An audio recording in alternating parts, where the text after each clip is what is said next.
Olá, esta é a nossa quinta aula de elaboração de trabalhos acadêmicos. Nesta quinta aula, nós vamos nos familiarizar com a confecção do trabalho de conclusão de curso.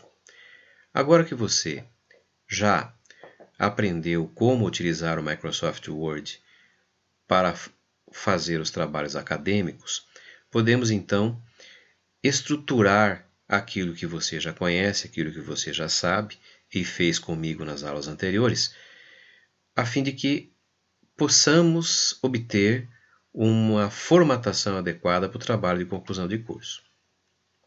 Precisamos então acrescentar aquilo que você já aprendeu, como eu vou colocar ilustrações no trabalho, como eu vou colocar tabelas no trabalho, como fazer citações e como trabalhar as minhas referências utilizadas no trabalho. Este é o nosso objetivo a partir agora desta quinta aula.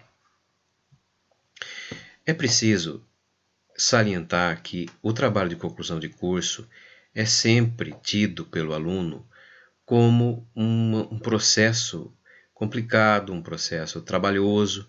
De fato, ele exigirá de você uma dedicação maior, em razão de que é como você vai terminar a sua vida acadêmica.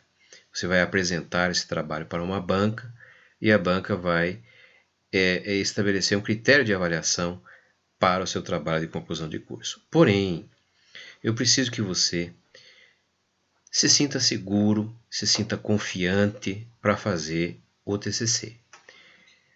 Muito embora ele exija um referencial teórico bastante denso e exija de você a busca por dados que vão lhe dar resultados dentro de uma pesquisa, e também exige a resposta aos objetivos que você traçou, precisamos estar confiantes de que isso irá resultar, isso vai dar um bom resultado.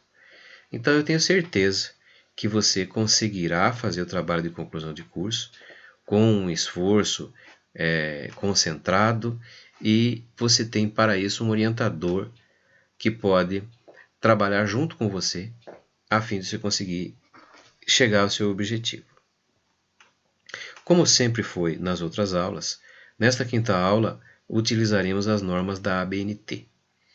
Então, as NBRs da ABNT norteia todos os nossos trabalhos, todos os nossos critérios e diretrizes utilizados no Microsoft Word seguem as normas da ABNT. O trabalho acadêmico, o trabalho de conclusão de curso, tem uma estrutura como essa que você pode ver na tela. E coloquei aqui um detalhe gráfico, um tratamento gráfico, a fim de que você possa lembrar que dentro de um trabalho de conclusão de curso, eu tenho os elementos pré-textuais, que agora no TCC aumenta em volume, porque eu vou ter algumas listas, vou ter um resumo e um abstract que não havia nos trabalhos anteriores. Ainda tenho os elementos textuais, que aqui, de modo simplificado, foi colocado como introdução, desenvolvimento e considerações finais. Porém, você sabe que essas seções do trabalho, elas são subdivididas em outras seções, a fim de que se esclareça na introdução, por exemplo, qual é a sua temática, a fim de que você justifique a sua escolha pelo tema, você traça os seus objetivos. No desenvolvimento do trabalho, você vai colocar o seu referencial teórico e, com isso, você justifica, você argumenta, apoiado nos autores, a temática que você escolheu para o seu trabalho de conclusão de curso. E ainda, no desenvolvimento, você vai fazer a sua análise dos dados obtidos, a sua discussão dos resultados que você obteve. Isso poderá ser feito na forma de gráficos, de tabelas, de quadros, depende muito de qual foi a sua temática, de como foi realizado o seu trabalho, quais eram os objetivos do seu trabalho e mesmo da natureza do trabalho que você realiza. Então, nesses elementos textuais, nós teremos, dependendo do tipo de trabalho que o aluno escolheu para desenvolver, a temática que ele escolheu, diferentes desmembramentos dessas seções que você vê aqui. E aí temos os elementos pós-textuais, dos quais eu destaco as referências, que foram as fontes que você utilizou para fazer o seu trabalho. Temos ainda alguns elementos que são opcionais, como o glossário, o apêndice e os anexos, que podem se tornar importantes também dependendo de como o seu trabalho se desenvolveu. Quando eu tiver um título em elementos pré-textuais, esse título deverá ser centralizado, porém não será numerado. Então, todos os títulos dos elementos pré-textuais e alguns dos elementos pós-textuais, como é o caso de referências, de apêndice, de anexo, não levam numeração, mas deverão ser centralizados na página. Eu tenho ainda os elementos que não levam numeração e nem são citados, nem são colocados o seu designativo na página, como é o caso da folha de aprovação, da dedicatória e das epígrafes. São elementos que não são numerados, mas também não são colocados explicitamente na folha a que eles se destinam. Então, esses elementos são sem título e sem indicativo numérico. Eu tenho aqui um exemplo de referências. Referências, elemento pós-textual obrigatório, deverá ser centralizado e não deverá ser numerado. Na estrutura do trabalho acadêmico, portanto, alguns elementos são elementos opcionais. Esses elementos opcionais, como é o caso da lista de ilustrações, lista de tabelas, lista de abreviaturas, lista de símbolos, podem se tornar importantes quando eu tiver relevância na colocação dessas listas.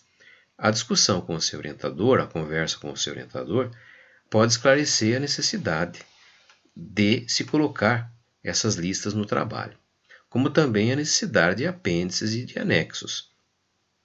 Isso vai depender, então, de como você pretende executar os trabalhos e de quantas listas você tem e de quantos apêndices você tem.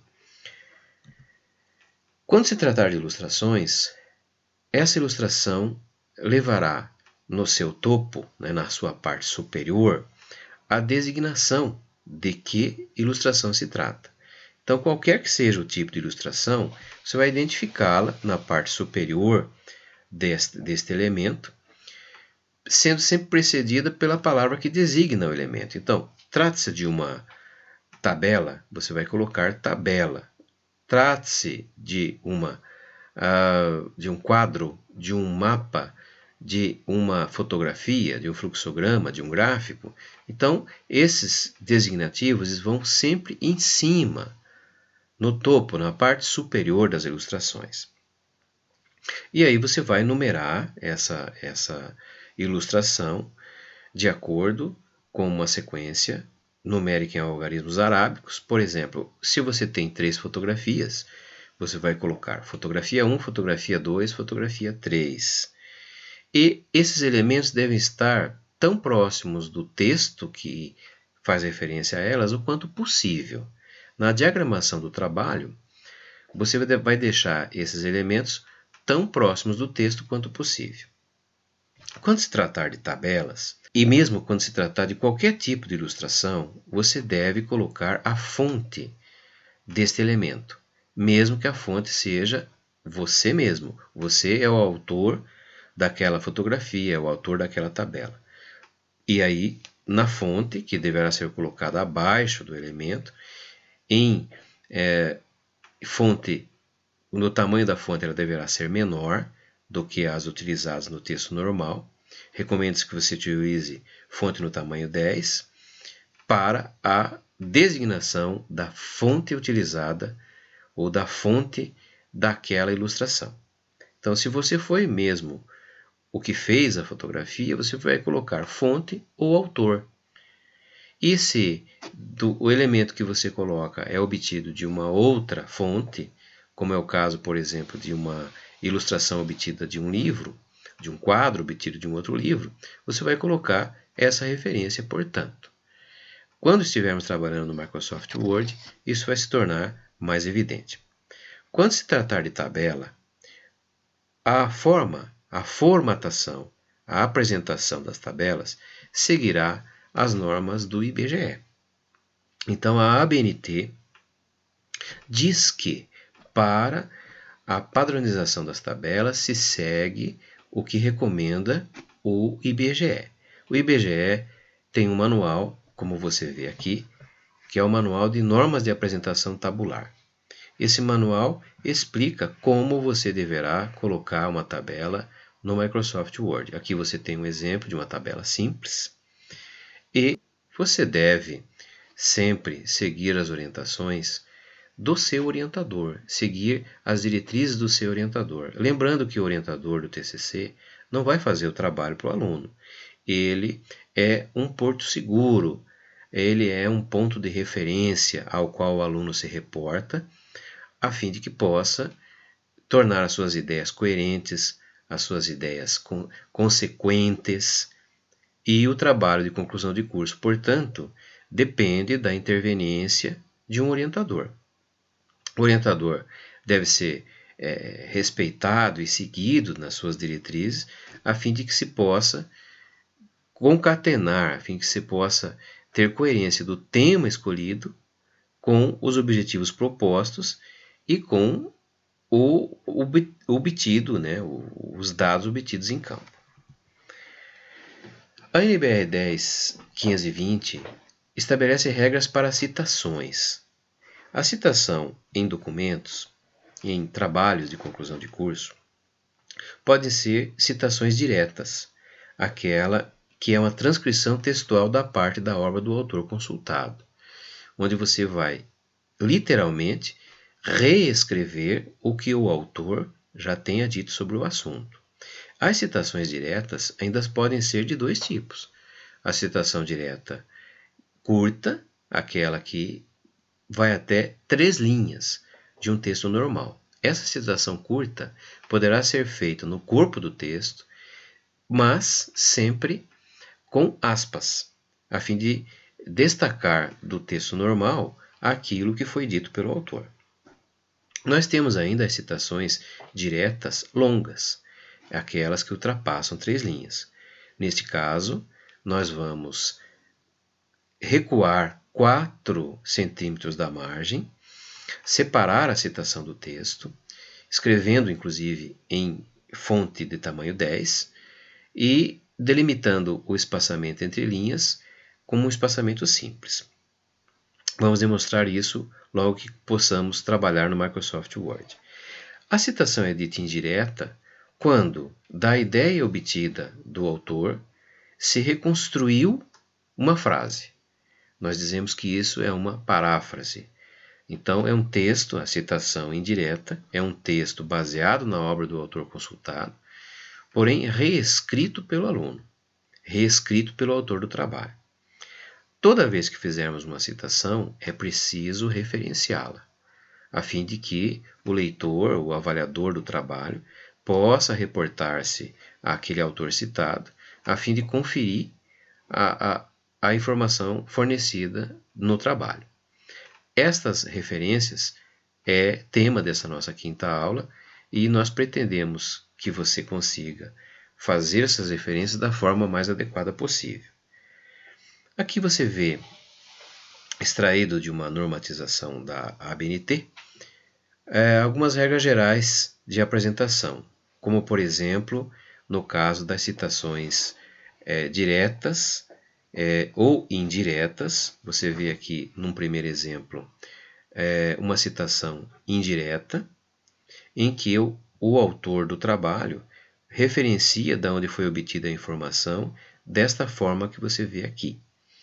Eu posso ainda fazer referência direta ao autor, e daí o texto então é literalmente o que está na obra consultada deverá ser entre aspas. E aqui você vê uma forma de fazer referência a esse autor consultado, entre parênteses, com o nome do autor em maiúsculo, o ano da obra entre vírgulas e a página consultada. Aqui não houve necessidade de página porque trata-se de uma citação indireta. E na tela seguinte você visualiza uma citação direta longa. Aqui você tem uma citação direta curta, portanto, entre aspas. Aqui você vê uma citação direta longa, com recuo a 4 centímetros da margem e uma letra, uma fonte menor do que o texto em questão, e o espaçamento entre as linhas, um espaçamento simples. Para fazer referências bibliográficas, recomendo fortemente que você utilize um meio eletrônico, um meio online para referências.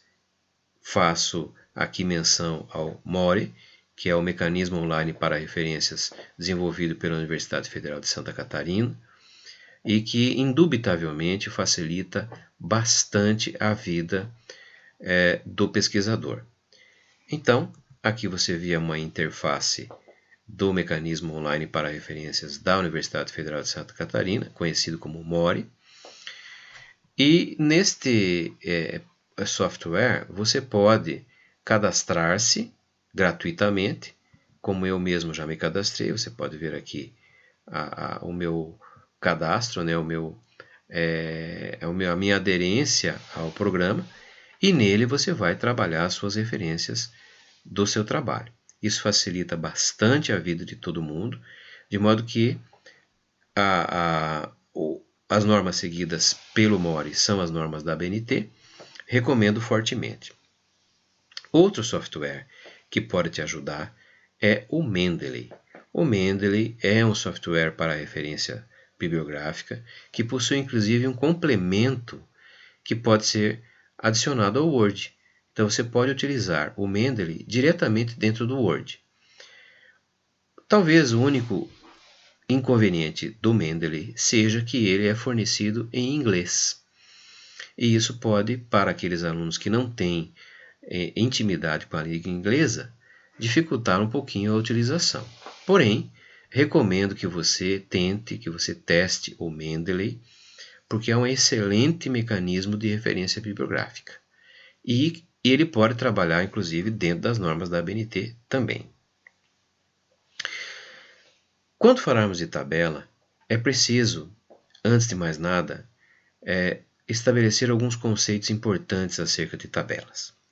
A tabela é uma forma não discursiva de apresentar informações, e o dado numérico dentro de uma tabela é o ponto central. Então, toda vez que nós fizermos tratamento numérico dos dados, vamos explicitar isso numa tabela. Se você tem dados que são conceitos, por exemplo, ou informações que não sejam numéricas, você poderia utilizar quadros. Nós vamos fazer uma diferença, então, entre tabelas e quadros. Lembre-se que a informação que interessa dentro de uma tabela é o dado numérico. E todas as outras informações colocadas complementam a informação fornecida pelo dado numérico. Toda vez que confeccionarmos uma tabela, temos que fazê-lo de forma clara. E os dados constantes de uma tabela têm que ser o mínimo suficiente para esclarecimento dos resultados, esclarecimento da pesquisa, dos dados obtidos. Aqui você tem uma tabela na forma como ela deveria ser confeccionada, e aqui alguns elementos dessa tabela. Você nota que aqui eu tenho a palavra tabela seguida de um número sequencial em algarismos arábicos, e aí você tem um travessão, e já na sequência você tem um título indicativo da natureza e da abrangência geográfica e temporal dos dados numéricos. Ainda você tem a moldura da tabela, e essa moldura não deve possuir, não deve ter traços verticais que a delimitem nem à esquerda nem à direita. Ou seja, uma tabela ela é aberta tanto na direita quanto na esquerda. Não deve possuir linha. Se você coloca a linha nessa tabela, você tem um quadro. Então, você vê aqui que não há traços verticais que delimitem a tabela nem à esquerda nem à direita. Se eu tiver necessidade de destacar dados de uma tabela, eu vou utilizar mais traços verticais paralelos adicionais ou outros recursos que você verá na sequência.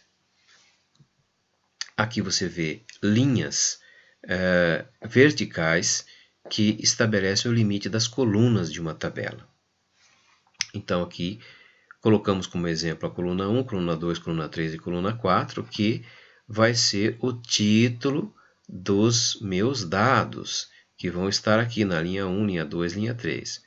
Individualmente nós chamamos este elemento de intersecção de coluna e linhas de célula.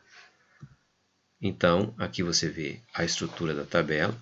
E lembrando que ela sempre deve trazer a fonte consultada. Se foram os próprios autores do trabalho ou o autor do trabalho que fez a tabela, deve constar isso na fonte. A fonte é escrita em fonte menor do que o utilizado no texto.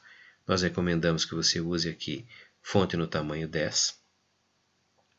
E, então, é fundamental que se coloque sempre a fonte da onde a tabela foi consultada.